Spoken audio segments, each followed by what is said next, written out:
बनरगाव दख'रा दुलाराय बर' फरायसा आफादनि 40थि थान्दै जख'न्थाइ बे जख'न्थाइखौ बंसिदरा बे बिथराय गेवलां फोथारावहाय बिथांमोनहा साननैनि हाबाफारिनि गेजेरजों खुंदों। बेवहाय जोंनि समाज जौगानाय लोगोसे सोलोंथाइ लोगोसे रांखान्थि हारिमु बिथिं गेलेमु बिथिं जौगानायनि लोगोसे बे ओनसोलखौ माखासे गियानखान्थिनिफ्राय फोजोबस्रांनाय बे हाबाफारिखौ लानानै बिथांमोना गोथौयै सावरायदों आरो थांखि हिसाबै दिखांनानै लानानै फैबाय थानाय समाव बे ओनसोलखौ जौगाहोनायनि थाखाय बिथांमोना मोनसे मोजां सिन्था धारणाजों आवगायदों आरो ओनसोलनि गोबां सिनियर दैदेनगिरि जाय दैदेनगिरिफ्रा बड'फा उपेन्द्र ब्रह्मनि समाव बड'लेण्ड मुभमेन्टनि जे सम बेवहाय बिथांमोना बारसोमनानै हारिखौ नेभेल लेभेलसिम लाबोनाय बिथांमोना दिनै बाहागो लादों आरो गोबां लाइमोन फरायसा आरो जोंनि गोबां बे ओनसोलनि मेलेमजिबि बिथांमोना बाहागो लानानै दिनैनि जे गेवलां मेल बेखौ जाफुंसार होदों। जोंनि गेवलां मेलनि गाहाय आलासि हिसाबै दुलाराय बर' फरायसा आफादनि मानिजाथाव आफादगिरि दिपेन बर' सार लोगोसे MLA सानजा बियाबनि मानिजाथाव लरेन्स इस्लारि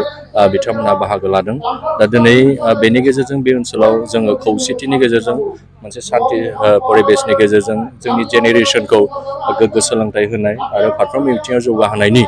जे मेसेज बेखौ जोंनो होदों आरो दिनै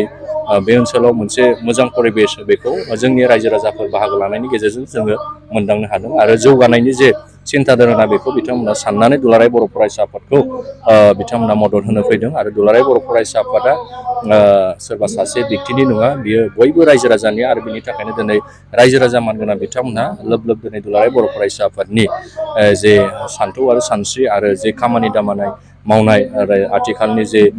mission skill and quality education बा बड'फा मिशन फर सास्टेनेबल चेन्जनि जे थांखि लानानै खामानि मावनाय बेखौ मोजां मोननानै बे ओनसोलनि गासै रायजो राजाफ्रा दिनै जे गेवलां मेल बेवहाय बाहागो लाफैनायखौ जोङो दिनै नुनो मोन्दों। बेथ' जोबोद लाजिथाव अमरसिं ब्रह्म आरो दावराव देख्रेब नार्जारि बिथांमोननि जे आथिखालावहाय ससियेल मिडियायावहाय जोंनि दुलाराय बर' फरायसा आफादनि मानिजाथाव आफादगिरि दिपेन बर' सारखौ बायदि बायदि गाज्रि जे पर्टेलनि गेजेरजों ससियेल मिडियानि गेजेरजों बा माखासे निउस मिडियानि गेजेरजों बिथांमोना प्रेस मिट होयै होयै अपेन चेलेन्ज खालायनाय बा बिटिआर एकर्डनि सायावहाय बाथ्रा बुंनाय गाज्रि मोनसे थासारि बे ओनसोलाव जोंनि मोनसे सान्थि सुक्ति जाखांनायनि उनाव मोनसे गोजोन परिबेस फैनायखौ बिथांमोना फिन मोनसे कन्ट्रभार्सि लाबोनानै दावराव दावसि खालायनायनि मोनसे जे षड़यन्त्र बिथांमोना खालायबाय थादों। दा दिनैनि थारिखआव बिथां सानैखौ सिनायै रावबो गैया आरो बिथां सानैया हारियाव जाथियाव माबायदि कन्ट्रिबिउसन होदों बेखौ जों साननो गोनां बाथ्रा। दिनैनि थारिखआवहाय बिथाङा बै समनि जे बड'फा उपेन्द्र ब्रह्मनि जे आलादा रायजो सोमावसारनाय बा टटेल रिभलिउसननि मोनसे सोमावसारनायाव बिथाङाथ' बाहागो लायाखै। बिथाङा जे आन्दलन जाफुबाय थानाय समाव गुवाहाटियाव थांनानै फरायनानै फैनानै साख्रि लाफैनाय सासे सुबुं। आङो दिनै जुनियर जानो हानाय थार्ड पेजनि मुभमेन्टआव जों बाहागो लादों। फार्स्ट पेजनि सेकेन्ड पेजनि मुभमेन्टआव जिहेतु जोंनि जारिमिना खिन्थायो जोंनि सिनियरफ्रा खिन्थायो बिथांमोना मोनबो बिन्दोसेबो बिथांमोना आन्दलनावहाय बाहागो लानायखौ जों नुनो मोनाखै। दा दिनैनि थारिखआव दावराव देख्रेब नार्जारि बिथाङा मानगोनां बिथाङा बै समावहाय बड'फा उपेन्द्र ब्रह्मनि सोमावसारनायाव बाहागो लादों नंगौ आरो बिथाङा नर्थ क'क्राझार आनसलिकआव बिबान लानानै खामानि मावबोदों दुलाराय बर' फरायसा आफादाव थानानै खामानि मावबोदों। नाथाय बिथाङा एबसुआव थानाय समावबो बिथाङा मोनसे कन्ट्रभार्सि जे बाथ्रा बुंनाय बयखौबो बिथाङा मोनसे सोंखारिनाय एबसुआव थानानै बेबायदि कमेन्टखौ बै समनि दैदेनगिरिफ्रा जोंनो खिन्थायो दिनैबो। दा दिनैनि थारिखआव बिथाङा दुलाराय बर' फरायसा आफादनि मानिजाथाव आफादगिरि बिथांखौ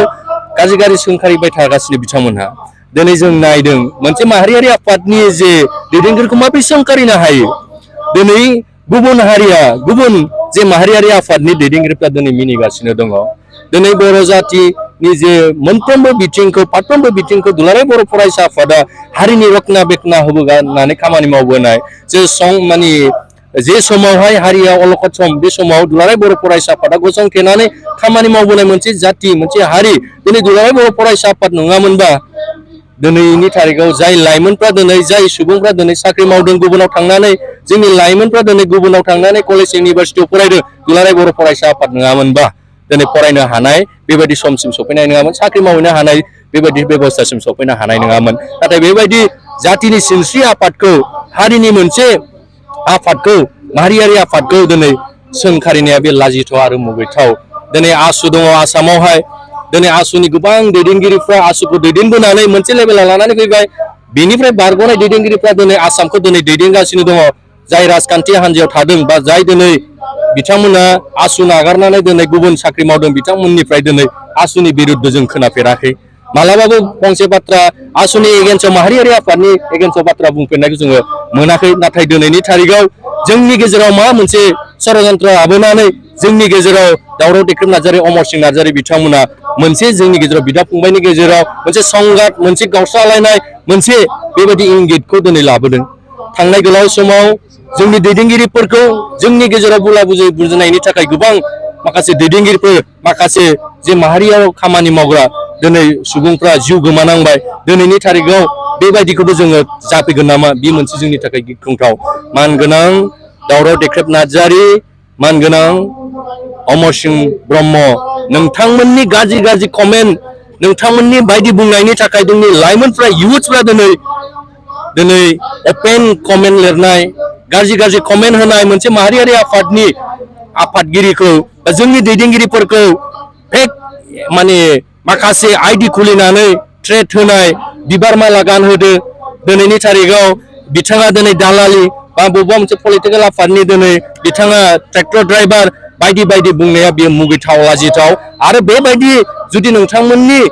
बेबायदि बाथ्रा मिडियायाव बुंनायनिफ्राय जुदि जानगाराव थायाबा उननि समाव जुदि